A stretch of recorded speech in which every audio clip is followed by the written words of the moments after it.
Tes.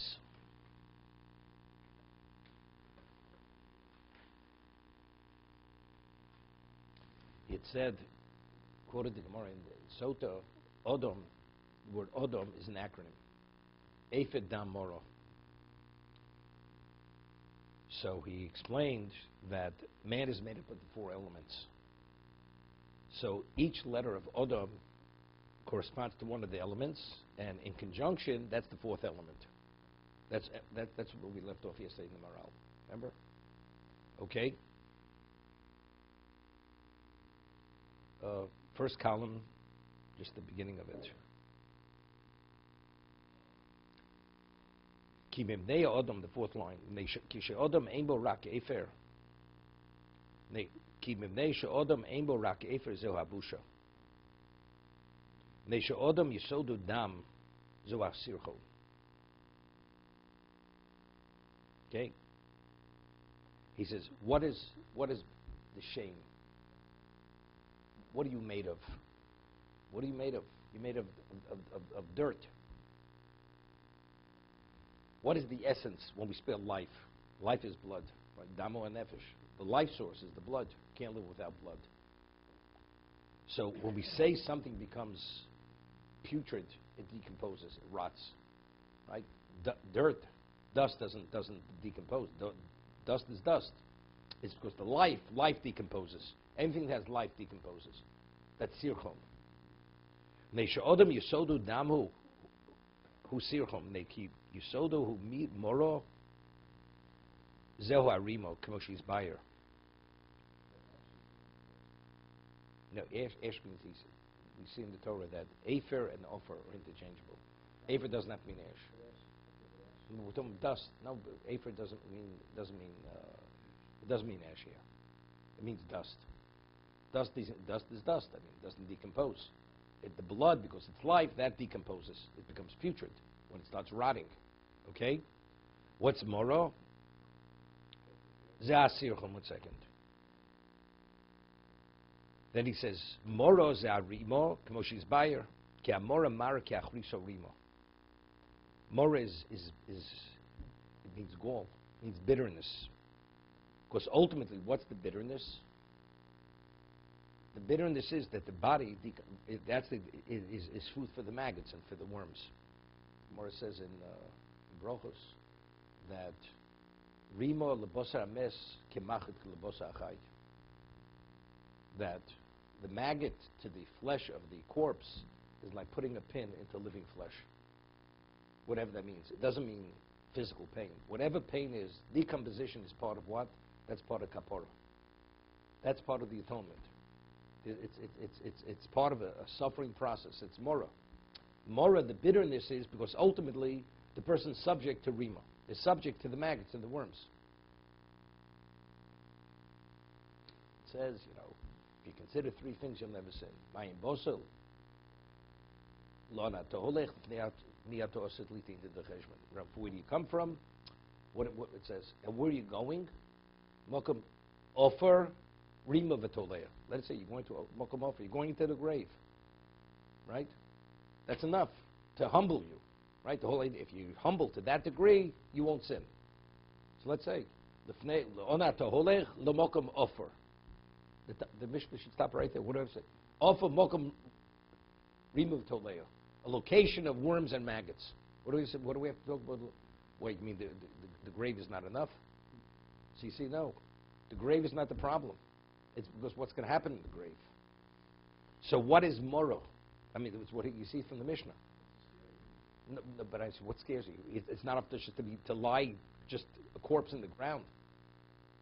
And it's not just decomposition. You can be eaten by the worms and the maggots. So the mora, he's pointing at the mora aspect. The bitterness of the grave is that you can be consumed by the maggots. Not the body turning to dust. That's natural. The body decomposes. But it's the maggots can eat the body. That's the mora. It's interesting. So you know something, you work it out. Put something in a mausoleum, and there are no maggots there. You have a hothouse, grow things in the hothouse. It's not subject to insects. Okay, so you have a insect-free environment for the grave. No maggots, no worms. Something like like the hospital. There's no bacteria in the hospital. No, that's what it is. Bacteria-free. Grave. Why is intern? It's a doraisa, covered to ground. A Jew has to be buried in the ground. It's a Torah law. It's a mitzvah saseh. It's a positive commandment. Now, what's the ground?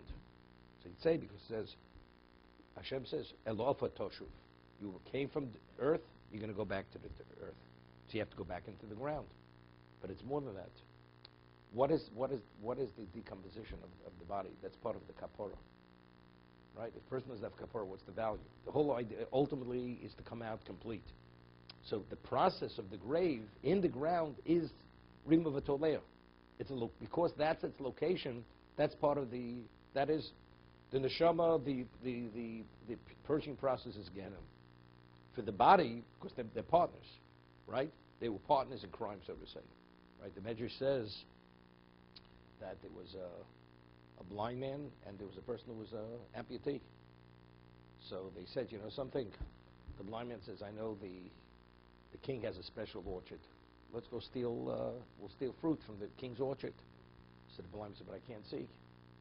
So, but the amputee says, I can't walk. He says, we'll do it in partnership. You sit on my shoulders, you'll direct me, and walk over, and we'll pick the fruit, and we'll divide the fruit between us. And then afterwards, the king comes, he sees his orchard was picked, and he suspects these two people. So he goes to the amputee, says, did you steal my fruit? He says, I can't walk. Goes to the blind man, he says, did you steal my fruit? He says, but I don't see. So the king says, no problem. So he takes the blind man, puts him on the amputee on the blind man's shoulders, and he starts beating both of them. So the same thing, Hashem says to the neshama, how did you sin? He says, can I sin? A soul can't sin. Goes to the body is dormant. The person died. He says, can I sin? Can't sin without a soul, no problem. Put them together. Okay, now you be punished. Because that's the context you sinned. So I'm just saying, it's the same. So that's the Morah. So both of them have their place of punishment. The neshama is Gehenna. That's the spiritual. And the grave, that's the physical. That's for the physical participation.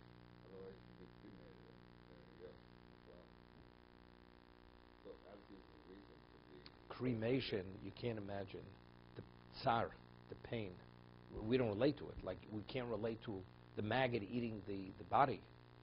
What pain it's to that. We're not talking about physical pain. It touches upon the spiritual. Right? The same thing. Cremation, what you do to the person when you cremate him, who knows, the level of suffering that person has. It's not to be imagined. I mean, we can't relate to it. The person's dead doesn't make a difference. Right? But there is a level of suffering, like when the maggot eats the body, the worm eats through the body, there's suffering. But you said the person died, how could he suffer? At some level, we can't relate to it. There is suffering. So therefore, when you burn the body where it's not supposed to be burnt, there's a difference in natural decomposition or burning. It's a whole different idea. So it's a whole different thing. Can't relate to it.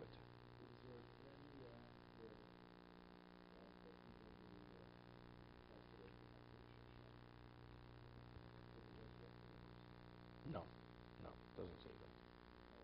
No.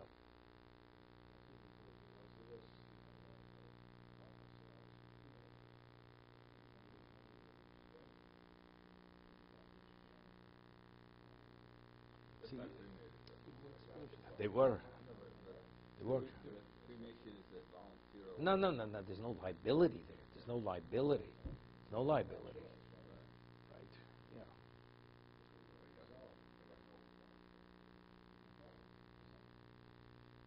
I once said, people they have a problem with the Holocaust. They have a problem with the Holocaust. What's worse, we find that there was the Dora Mabul, and there's the Dora Floga, the generation of the great flood. What did God do? He destroyed them. The generation of the dispersion, Tower of Babel, he scattered them. He dispersed them. Why? But they rebelled against God. So it says because there was Bein Adam L'Chaveiro, because they spoke one language, because there was companionship, there was camaraderie over there. They cared about one another. Dora Mabel, they stole from one another. They victimized one another. Right? So because there was no Beinod Mechaveru, God destroyed them. By Dora Flogit, it was Beinod Mechaveru. That was the difference. So the question is this. What's worse? Let's say a person ultimately is going to not live as a Jew, and he's even going to assimilate. Is it better he should die sooner rather than assimilate? Or better he should continue even if he's going to assimilate? What's a better choice? What?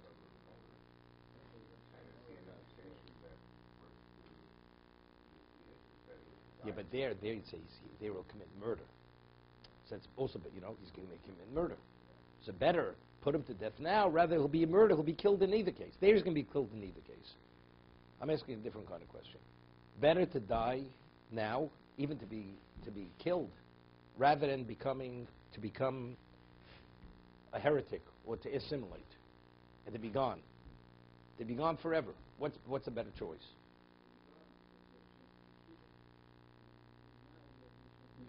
No. The Gemara says just the opposite.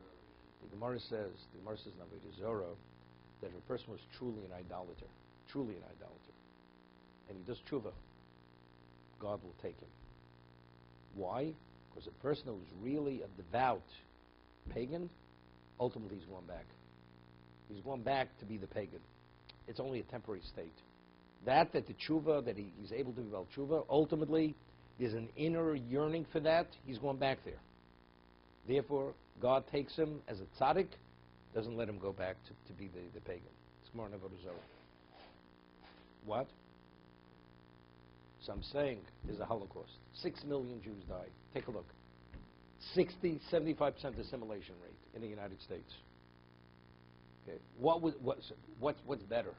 The Jew to die as a Kodesh, as a Jew, or ultimately to assimilate and be a Goy? What's better? Look, it's God made the decision. But I'm saying to put it in a context that we can relate to it at some level. Right? We were victims, no question.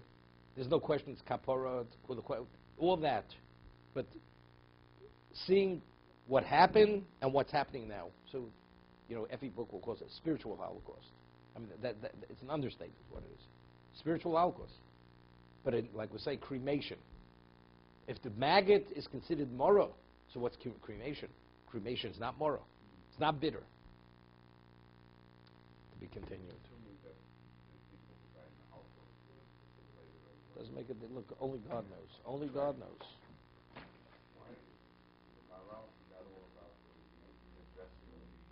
The Maharal forgot.